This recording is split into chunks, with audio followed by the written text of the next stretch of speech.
Hello friends. Shashi Agarwal channel के अंदर मैं doctor Shashi Agarwal welcome all. तो आज का जो हमारा सब्जेक्ट है वो है मार्केटिंग मैनेजमेंट, और जिसके अंदर हमारा चैप्टर चल रहा था प्राइसिंग डिसीजन। तो आज हम बहुत ही important topic that is the pricing method जो है उसको अंडरस्टैंड करेंगे। तो प्रीवियस वीडियो के अंदर हम लोगों ने अंडरस्टैंड किया था कि व्हाट आर द डिटर्मिनेंट्स, और we could say what are the factors which influence the pricing decision. अगर आपको मेरा ये एफर्ट सही लगता है तो इस वीडियो को लाइक कीजिए, शेयर कीजिए तथा मेरे चैनल शशि अग्रवाल को सब्सक्राइब कीजिए। तो ये प्राइसिंग मेथड्स हैं: cost based pricing method, competition based methods, demand based pricing methods, value based pricing method, product line pricing, geographical pricing, psychological pricing, new product pricing policy and promotional pricing, जिसको हम one by one करके we are going to understand। तो full cost और cost plus pricing, जिसको हम markup pricing भी कह सकते हैं, एवरेज कॉस्ट प्राइसिंग भी कह सकते हैं। देखो यहाँ पे सेलिंग प्राइस जो फिक्स की जाती है, पहले टोटल कॉस्ट को देख लिया जाता है, उसके अंदर एक फिक्स्ड परसेंटेज जितना हम मार्कअप चाहते हैं, जितनी हम रिटर्न या प्रॉफिट चाहते हैं, वो हम उसके अंदर ऐड कर देते हैं। तो जो फुल कॉस्ट या कॉस्ट प्लस प्राइसिंग है उसके cost of production, cost price, जिसके अंदर direct cost, material and labour, indirect cost को भी इंक्लूड करते हैं, overheads and utilities, administration expenses. तो ये हमारी total cost of production calculate कर लेते हैं। फिर उसके बाद जो होता है, हम स्पेसिफिक जो परसेंटेज प्रॉफिट मार्जिन चाहते हैं वो कॉस्ट के अंदर ऐड कर देते हैं। और यहाँ पे हम देखते हैं कि हमारा जो बिजनेस है, हम इस तरह की प्राइसिंग फिक्स करें कि हमारे बिजनेस को प्रॉफिट हो। जैसे selling price is equal to cost plus cost price into markup. जैसे प्रोडक्ट कॉस्ट 100 है तो हमने मार्कअप 30 रखा है, तो सेलिंग प्राइस हो जाएगी 100 प्लस 100 इंटू 30, तो ये आ जाएगी 30% जो है हमारा मार्जिन है, तो वो उसमें हम मार्कअप ऐड कर देंगे तो हमारी सेलिंग प्राइस आ जाएगी 130। देखो ये जो मेथड है सिंपल टू कैलकुलेट है, और इससे हमें नेचुरली रिटर्न मिलती ही मिलती है। और ये तब पॉसिबल होता है जब कॉस्ट स्ट्रक्चर स्टेबल होते हैं। और यहाँ पे ये जो मेथड हम फॉलो करते हैं तो ये प्राइसिंग डिसीजन की जो कॉम्प्लेक्सिटी है उसको खत्म करता है। लेकिन यहाँ पे क्या होता है कि हम कॉस्ट के बेसिस पे रखते हैं तो कस्टमर डिमांड या परसीव वैल्यू को इग्नोर करते हैं। और कई बार ये भी हो सकता है कि जब हम ये मेथड फॉलो करते हैं तो प्रोडक्ट की प्राइस या बहुत ज्यादा हाई रखते हैं या बहुत ज्यादा लो रखते हैं, तो हम कॉम्पिटिटर हमारा प्राइसिंग स्ट्रैटेजीज क्या अडॉप्ट कर रहा है उसको कंसिडर नहीं करते। और जब मार्केट कंडीशंस चेंज हो रही होती हैं, वोलेटाइल होती हैं, तो वहां पे हम फिक्स मार्क वाला फार्मूला नहीं लगा सकते, क्योंकि ये वहीं पे होता है कि जब जो डिमांड होती है स्टेबल होती है, उसके अंदर फ्लक्चुएशंस नहीं होती। तो ये सुटेबल है जहाँ पे कॉस्ट जो होती है प्रिडिक्टेबल होती है, स्टेबल होती है। और जो कस्टम बिल्ट प्रोडक्ट या कॉन्ट्रैक्ट बेस्ड बिजनेस के लिए या रेगुलेटेड इंडस्ट्रीज के लिए, और जो कस्टमर डिमांड जो होती है वो लेस प्राइस सेंसिटिव होती है, कि ज्यादा जो प्राइसेस के अंदर चेंजेस आती है तो वहां पे डिमांड ज्यादा उससे जो है प्रभावित नहीं होती। मार्जिनल कॉस्ट ये भी जो है कॉस्टिंग के अंदर ही है। देखो यहाँ पे क्या होता है कि हमें पता है कि जब हम चीज़ों को मैन्युफैक्चर करते हैं, वेरिएबल कॉस्ट होती है, फिक्स्ड कॉस्ट होती है।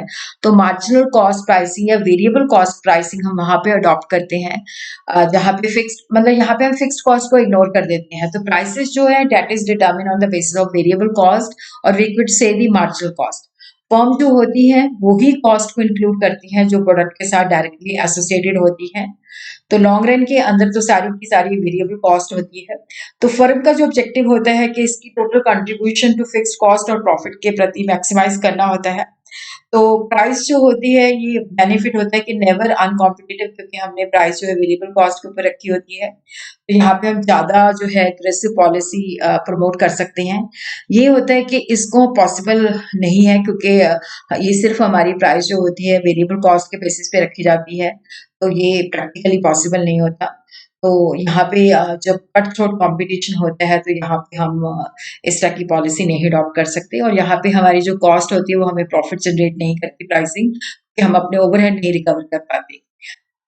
और ये जो मेथड है वहां पे हम जब अपनी प्राइस को वेरिएबल कॉस्ट के बेसिस पे रखते हैं, जैसे नया प्रोडक्ट लॉन्च करना है या न्यू मार्केट एक्सप्लोर करनी है फॉरेन के अंदर, या हमने क्वांटिटीज बल्क मटेरियल काफी क्वांटिटी में परचेज किया हुआ है जिससे हमें इकोनॉमीज मिलती है, और यहाँ पे हम बिजनेस को शट डाउन नहीं करना चाहते, बट सिचुएशंस ऐसी हैं, और यहाँ पे हम दूसरे प्रोडक्ट की सेल को पुश करना चाहते हैं, और इसी तरह हम अपने एम्प्लॉयज को रिट्रेंच नहीं करना चाहते या कंपटीशन को एलिमिनेट करना चाहते हैं, या पेरिशेबल गुड्स के अंदर हम ये मेथड अडॉप्ट कर सकते हैं। टारगेट रिटर्न प्राइसिंग के अंदर जो है ये भी कॉस्ट बेस्ड प्राइसिंग स्ट्रैटेजी है, जहाँ पे बिजनेस जो ऑर्गेनाइजेशन है वो प्राइस फिक्स करती है ताकि स्पेसिफिक रिटर्न ऑन इन्वेस्टमेंट जो है अचीव की जा सके या टारगेट अमाउंट ऑफ प्रॉफिट जो है अचीव किया जा सके। तो टारगेट प्राइस इस तरह से फिक्स की जाती है कि जैसे मान लो हमारा एक्सपेक्टेड सेल वॉल्यूम इतना है, उसको पर यूनिट कॉस्ट के साथ हम मल्टीप्लाई कर देते हैं तो टोटल कॉस्ट कैलकुलेट कर लेते हैं। तो वो हमारी टोटल कॉस्ट आ जाएगी plus Dzire return into invested capital, जो हमने पैसा इन्वेस्ट किया है उसके ऊपर डिजायर रिटर्न कितनी है वो कैलकुलेट करके हम अपनी जो एक्सपेक्टेड सेल वॉल्यूम की कॉस्ट होती है उसमें ऐड कर देते हैं। तो इस तरह से हम प्राइस को फिक्स करते हैं। फिर उसके बाद नेक्स्ट है कंपटीशन बेस्ड प्राइसिंग, जिसको हम मार्केट ओरिएंटेड प्राइसिंग भी कह सकते हैं। तो यहाँ पे हम जनरली प्राइस फिक्स करते हैं कि कॉम्पिटिटर हमारे जो होते हैं सिमिलर प्रोडक्ट या सर्विसेज के लिए क्या प्राइसेस रख रहे हैं। तो यहाँ पे जो प्राइसिंग है नॉट ऑन कॉस्ट और कस्टमर वैल्यू लोन, यहाँ पे हम देख रहे हैं कि मार्केट के अंदर जो कंपटीशन के बेसिस पे क्या प्राइस हमें रखनी चाहिए।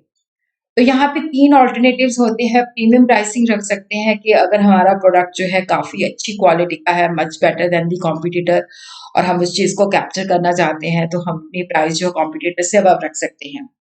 या हम अपनी जो कॉम्पिटिटर ने प्राइस रखी है उससे बिलो प्राइस रख सकते हैं ताकि हम मार्केट को कैप्चर कर सकें, या इक्वल प्राइस रख सकते हैं गोइंग रेट प्राइसिंग में, जिसमें हम अपने कॉम्पिटिटर की प्राइस के साथ मैच करते हैं। तो going rate pricing is a competition based pricing strategy, जहां पे ऑर्गेनाइजेशन जो है अपनी प्राइस प्रिवेलिंग मार्केट प्राइस के साथ रखता है कि जो मार्केट के अंदर प्रचलित प्राइस है, तो इसको हम गोइंग रेट प्राइसिंग भी कहते हैं। जब प्रोडक्ट जो होता है ऑलमोस्ट सिमिलर होता है डिफरेंट सेलर के पास, और ये मेथड जो है क्योंकि यहाँ पे कंपटीशन बहुत ज़्यादा होता है, तो क्योंकि कंपटीशन बेस्ड है, तो यहाँ पे हमें क्या होता है कि प्राइस हम वही जो रखते हैं जो मार्केट के अंदर चलती है, और यहाँ पे हम अपने प्रोडक्ट को डिफरेंशिएट नहीं कर सकते। डिफरेंशिएशन इस सिचुएशन के अंदर पॉसिबल नहीं होता, तो गोइंग रेट प्राइसिंग रखते हैं। सील्ड बिड प्राइसिंग जो है that is A competitive pricing strategy, जहाँ पे बेसिकली क्या होता है कि जो बायर होता है वो सेलर से जो है कॉम्पिटिटिव बिड मंगवाता है। तो यहाँ पे कंपनी जो होती है कॉन्फिडेंशियल बिड जो है सबमिट करती है ताकि उस कॉन्ट्रैक्ट को जीता जाए, और यहाँ पे बायर जो होता है सारी बिड्स को अवेलुएट करता है और वही सिलेक्ट करता है जहाँ पे उसको लोएस्ट प्राइस या बेस्ट वैल्यू ऑफर दिया होता है। तो फर्म जो होती है यहाँ पे सील बिड प्राइसिंग के अंदर देखो, यहाँ पे फर्म जो है अपनी प्राइस फिक्स करती है कि कॉम्पिटिटर प्राइस कैसे कर रहा है। अगर ये कॉन्ट्रैक्ट को जीतना चाहती है तो ये लेस देन कॉम्पिटिटर रखती है, बट कई बार क्या होता है कि प्राइस जो है बिलो लेवल वो फिक्स नहीं कर सकती और हाई रखेगी तो वो उसको नहीं मिलेगा। Demand based pricing is a strategy where prices are set according to the consumer demand, cost या कंपटीशन के बेसिस पे नहीं। अगर डिमांड हाई है तो प्राइसेस ऊपर चली जाती हैं, जब डिमांड लो होती है तो प्राइसेस नीचे चली जाती है। पीक प्राइसिंग या सर्च प्राइसिंग, देखो हाई डिमांड पीरियड के अंदर जो प्राइसिंग होती है तेजी से होती है। देखो जैसे छुट्टियों का सीजन होता है तो डिमांड बहुत ज़्यादा होती है, तो जिस वक्त क्या होता है कि होटल के रेट्स, कैब्स के रेट्स जो होते हैं इंक्रीज हो जाते हैं। प्राइस डिस्क्रिमिनेशन या डायनामिक प्राइसिंग, तो different prices for different customers, जैसे इकोनॉमी क्लास के लिए डिफरेंट रेट होगा और जो बिजनेस क्लास के लिए है तो उसका अलग, जैसे रेलवे के अंदर फर्स्ट क्लास के लिए डिफरेंट, सेकंड क्लास के लिए डिफरेंट। टाइम बेस्ड प्राइसिंग जो होती है, price changes depending on the time, जैसे शोज लगते हैं या होटल के अंदर भी कई बार हम खाना खाने जाते हैं तो हैप्पी आवर्स के अंदर उनकी प्राइसिंग काफ़ी कम होती है। तो जब हम डिमांड बेस्ड कंसिडर करते हैं तो लोगों की जो प्राइस सेंसिटिविटी है उसको भी कंसिडर करते हैं कि ये जो प्रोडक्ट है इसकी मोर इलास्टिक है, तो प्राइस कम करेंगे तो डिमांड ज़्यादा हो जाएगी, प्राइस हाई करेंगे तो डिमांड कॉन्ट्रैक्ट कर जाएंगे, तो ये चीज़ भी हम कंसिडर करते हैं। परसीव्ड वैल्यू प्राइसिंग, देखो ये भी एक डिमांड बेस्ड प्राइसिंग स्ट्रैटेजी है जहाँ पे प्राइसेस सेट मतलब देखा जाता है कि कस्टमर को क्या लगता है कि ये जो प्रोडक्ट है उसके लिए कितना रेलेवेंट है, उसको कितनी सर्विस और वैल्यू जो है डिलीवर करता है। तो यहाँ पे जो प्राइसेस है कस्टमर क्या परसीव करता है, तो एक्चुअल कॉस्ट ऑफ प्रोडक्शन के बेसिस पे नहीं। जैसे ब्रांडेड प्रोडक्ट्स होते हैं तो कस्टमर के अंदर उसकी परसेप्शन परसीव वैल्यू ज़्यादा होती है तो उनकी कॉस्ट ज़्यादा होती है। Customer pay what they think the product is worth, not what it cost to make. A luxury perfume चाहे उसकी कॉस्ट बहुत कम होती है बट उसकी प्राइसिंग ज़्यादा होती है क्योंकि कस्टमर उसको परसीव करता है प्रीमियम। उसी तरह ब्रांडेड शूज, ब्रांडेड कपड़े, high and smartphone, designer clothing, वो सारी कंज्यूमर की परसेप्शन के बेसिस पे उसकी प्राइस होती है। नेक्स्ट है साइकोलॉजिकल प्राइसिंग। तो यहाँ पे होता है कि it is to do with creating a typical consumer perception so that the consumer is made to buy the product. यहाँ पे होता है कि प्राइसेस इस ढंग से फिक्स की जाती हैं ताकि वो कस्टमर को लगे कि जो मार्केटर है वो जेन्युइन प्राइस फिक्स कर रहा है, वो उसको एक्सप्लॉइट नहीं कर रहा, हाई प्राइस नहीं रख रहा। मोस्टली ये price followed by the consumer durable, जैसे शू कंपनीज होती हैं जो जैसे वो प्राइस रखेंगी 399, 499, 25 पैसा। तो जिससे कस्टमर की साइकोलॉजी हिट होती है और उसको लगता है कि जो ऑर्गेनाइजेशन है वो जेन्युइन प्राइस फिक्स कर रही है। प्रोडक्ट लाइन प्राइसिंग, ये जो है साइकोलॉजिकल प्राइस नहीं है, ये अलग से इसका है।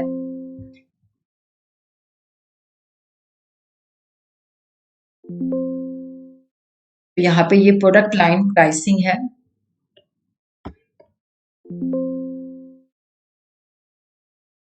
Geographical pricing is a pricing strategy जहाँ पे कंपनी जो है that charges different prices for the same product in different location or regions based on factors like shipping cost, market condition, competition और purchasing power।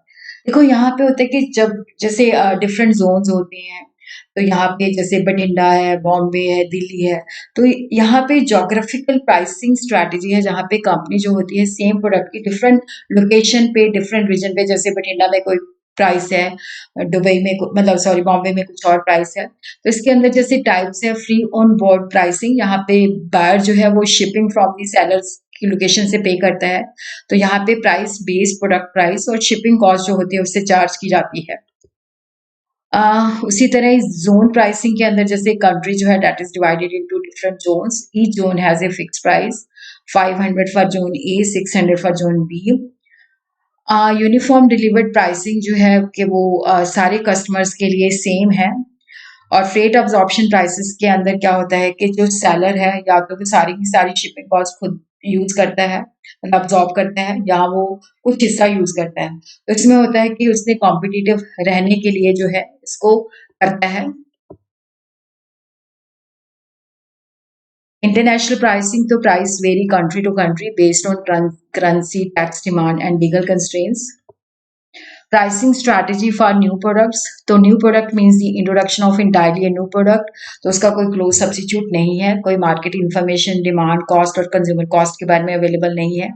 तो new product जो है unique है, that is on the basis of demand, market target and promotional strategy. तो new product के अंदर जो है estimation of demand is very tough, तो they have to take the decision, either they could take skimming the pricing policy adopt कर सकते हैं। तो यहाँ पे होता है स्कीमिंग के अंदर ज्यादा हाई प्राइस रखी जाती है।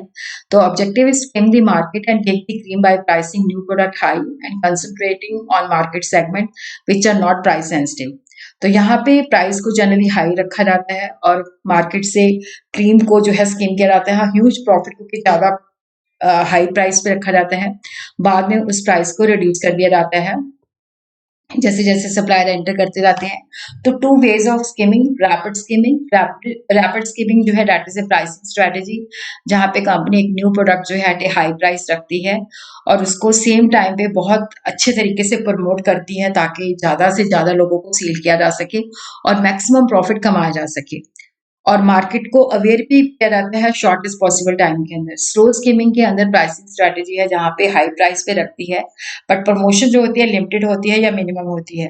तो गोल होता है to maximize the profit margin gradually without spending too much on the advertising.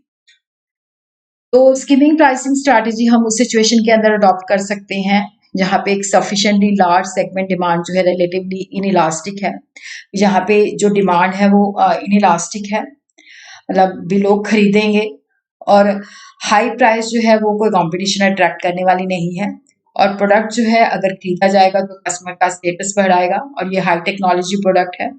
तो ऑब्जेक्टिव होता है कि जल्दी ब्रेक इवन को प्राप्त किया जा सके। दूसरी जो है that is the penetration pricing strategy, तो ये लो प्राइस पे रखा जाता है रिलेटिव टू इट्स कॉस्ट। इसमें होता है ज्यादा से ज्यादा वॉल्यूम के अंदर होता है कि इनिशियली लो प्राइस रखी जाती है ताकि मार्केट शेयर को कैप्चर किया जा सके, कॉम्पिटिटर को मार्केट से भगाया जाता, मतलब कॉम्पिटिटर एंटर ना करे और प्रोडक्शन की इकोनॉमीज के ऊपर बेनिफिट लिया जा सके। तो इनिशियली लो प्राइस रखी जाती है, कॉम्पिटिटर्स को दूर रखा जाता है। तो इससे होता है कि वो ज़्यादा से ज़्यादा सेल वॉल्यूम जनरेट करके ज़्यादा से ज़्यादा शेयर को कैप्चर करना चाहती है। हाई ये उस वक़्त किया जा सकता है जब जो मार्केट होती है ज़्यादा सेंसिटिव होती है, हाई प्राइस इलास्टिसिटी है, तो firm is depending on low prices to attract more customer. Way large economies are possible और यहाँ पे कंपटीशन का बहुत खतरा होता है और ऑर्गेनाइजेशन के पास अनयूटिलाइज्ड कैपेसिटी होती है ताकि उसको यूटिलाइज करके वो ज़्यादा से ज़्यादा शेयर को कैप्चर करना चाहती है और मार्केट सेगमेंट्स नहीं होते, तो जिसकी वजह से वो लो प्राइस रखती है। प्रमोशनल प्राइसिंग के अंदर जैसे लॉस लीडर प्राइसिंग है, तो ये जनरली सुपरमार्केट डिपार्टमेंटल स्टोर्स के अंदर किया जाता है। तो यहाँ पे जो प्रोडक्ट होती है उसको, क्योंकि ज़्यादा से ज़्यादा हम चाहती है, जो ऑर्गेनाइजेशन फुटफॉल को इंक्रीज करना चाहती है, तो जो प्रोडक्ट होता है उसको काफ़ी कम प्राइस पे रखा जाता है, जो उसकी कॉस्ट होती है या प्राइस होती है उससे काफ़ी कम रखा जाता है ताकि कस्टमर जो है ड्रॉ किया जा सके, मतलब ज़्यादा से ज़्यादा कस्टमर उस स्टोर्स पे आए, उसको परचेज करें। तो यहाँ पे ऑब्जेक्टिव होता है दूसरे प्रोडक्ट की सेल को भी पुश करना होता है, अट्रैक्ट करना होता है। स्पेशल इवेंट के अंदर जैसे सीजनल सिस्टम है, तो उसमें सीजन जैसे आती हैं, फेस्टिवल्स आते हैं, तो स्पेशल प्राइसेस रखी जाती हैं। जैसे लोहड़ी का सीजन है, दिवाली का सीजन है, या अभी जैसे स्कूल ओपन होते हैं, कॉलेजेस ओपन होते हैं जुलाई के अंदर, तो वहाँ पे जो स्टूडेंट को चीज़ें चाहिए होती है उसकी डिमांड काफ़ी होती है। कैश रिबेट जैसे ड्यूरेबल गुड्स गुड्स के अंदर जो है काफ़ी रिबेट दिया जाता है। ये भी जनरली स्पेसिफिक पीरियड या स्पेसिफिक फेस्टिवल सीजन के अंदर दिया जाता है कि जैसे इंडिपेंडेंट डे आ रहा है या रिपब्लिक डे आ रहा है या लोहड़ी सीजन आ रहा है, तो उसमें ड्यूरेबल के अंदर काफ़ी कैश रिबेट दिया जाता है ताकि उनकी सेल को ज़्यादा इंक्रीज किया जा सके। लो या ज़ीरो इंटरेस्ट फाइनेंसिंग के अंदर क्या होता है कि उनको किश्तों पे दिया जाता है और लो इंटरेस्ट रेट पे दिया जाता है ताकि प्रोडक्ट की सेल इंक्रीज हो सके। कई बार होता है कि जैसे कार है, मतलब उन चीज़ों के अंदर जो होता है कि उनकी सेल ज़्यादा से ज़्यादा हो सके, तो कस्टमर जो है ज़्यादा इंटरेस्ट देने को भी तैयार होता है कि उनका पीरियड अगर एक्सटेंड कर दिया जाए, जैसे कार हम खरीदते हैं तो 7 ईयर्स की हमें मिल जाती है, फाइनेंसिंग मिल जाती है।